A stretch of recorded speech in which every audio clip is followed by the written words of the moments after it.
Hello there everyone, welcome back to our channel. In today's video, you're gonna see how to get permanently disabled Facebook account back. So if you have disabled your Facebook account, it means you have deactivated your account. So all you need to do is just to head over to your Chrome or your Facebook application and go to Facebook's login page.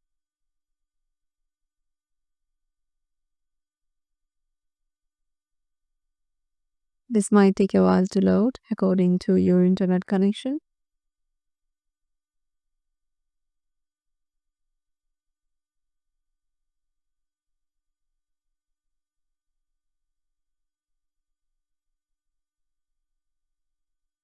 So once it's done and go to here and give your mobile or email address and with which you have opened up your Facebook account or the account that you have disabled, and then give its password and then just simply log in.